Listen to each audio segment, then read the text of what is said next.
ಚಿತ್ರದುರ್ಗ ಜಿಲ್ಲೆಯ ಹಿರಿಯೂರು ಸಮೀಪ ನಡೆದಂಥ ಭೀಕರ ಬಸ್ ದುರಂತದಲ್ಲಿ ಹಾಸನ ಜಿಲ್ಲೆಯ ಇಬ್ಬರು ಯುವತಿಯರು ಬಲಿಯಾಗಿರ್ತಕ್ಕಂಥದ್ದು.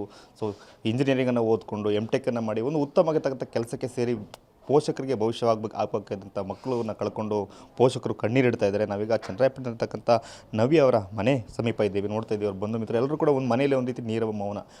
ಕೆಲವು ದಿನಗಳ ಕಳೆದರೆ ಮಗಳ ಮದುವೆ ಮಾಡಲಿಕ್ಕೆ ಪೋಷಕರು ತಯಾರಿಯನ್ನು ಮಾಡ್ಕೊಂಡಿದ್ರು. ಆದರೆ ನಡೆದಿರ್ತಕ್ಕಂಥ ಒಂದು ಭೀಕರ ದುರಂತದಲ್ಲಿ ಮಗಳನ್ನು ಕಳ್ಕೊಂಡಿರ್ತಕ್ಕಂಥ ಮನೆಯಲ್ಲಿ ಸಂಪೂರ್ಣವಾಗಿ ಒಂದು ರೀತಿ ಶೋಕ ಮಡುಗಟ್ಟಿದೆ. ಎಲ್ಲರ ಮನದಲ್ಲೂ ಕೂಡ ದುಃಖ ಮನೆ ಮಾಡಿದೆ. ಇನ್ನೂ ಕೂಡ ಅವರ ಮೃತದೇಹಗಳು ಕೂಡ ಕುಟುಂಬಗಳಿಗೆ ಹಸ್ತಾಂತರ ಆಗಿಲ್ಲ. ಜೊತೆಗೆ ಮಾತಾಡಲಿಕ್ಕೆ ಅವ್ರ ತಂದೆ ಮಂಜಪ್ಪ ಅವ್ರು ನಮ್ಮ ಜೊತೆಗಿದ್ದಾರೆ. ಸರ್ ಹೇಳಿ ಸರ್, ಮಗಳು ಕಳ್ಕೊಂಡಿದ್ದೀರಿ, ತುಂಬ ದುಃಖದಲ್ಲಿದ್ದೀರಿ ಸರ್. ನಿಜವಾಗ್ಲೂ ಕೂಡ ನಿಮಗೆ ಸಮಾಧಾನ ಮಾಡಲಿಕ್ಕೆ ನಮ್ಮ ಹತ್ರ ಕೂಡ ಪದಗಳಿಲ್ಲ, ಅಷ್ಟು ನೋವಿನಲ್ಲಿ ತಾವಿದ್ದೀರಿ.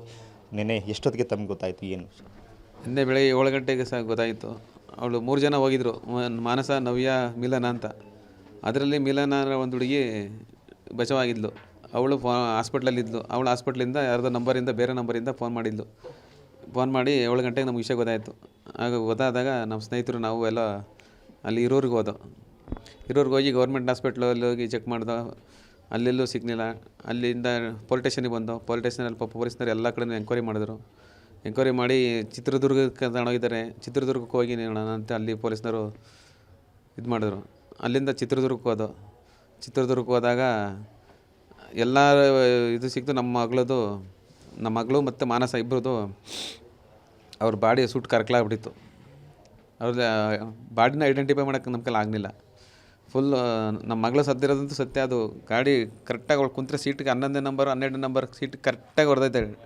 ಕರೆಕ್ಟಾಗಿ ಡಿವೈಡರ್ ಹೊಡೆದ ಅಲ್ಲೇ ಜ್ಞಾನ ತಪ್ಪಿದಾಗ ಅವರು ಸುಟ್ಟೋಗ್ಬಿಟ್ಟಾರೆ. ಅಲ್ಲೇ ಬಸ್ ಒಳಗೆ ಸುಟ್ಟೋಗ್ಬಿಟ್ಟಾರೆ. ಅದನ್ನು ತಂದಿದ್ರು, ಆದರೆ ನಾವು ಅಲ್ಲಿ ಏನು ಗೊತ್ತು ಮಾಡೋಕ್ಕಾಗಲಿಲ್ಲ. ಮಾನಸ ಅವ್ರ ತಂದೆನೇನೋ ಅವ್ರ ಮಗಳು ಕುತ್ಕಿಂದ ಒಂದು ಲಾಕೆಟ್ ಏನೋ ಪತ್ತೆ ಮಾಡಿದ್ರು. ಅವರು ಮಾನಸ, ನವ್ಯ ಇಬ್ಬರು ಒಂದೇ ಥರ ತಗೊಳ್ಳೋರು. ಅವರು ಒಂದೇ ಥರ ಬಟ್ಟೆ ಹಾಕೋರು, ಒಂದೇ ಥರ ಇದು ಮಾಡೋರು.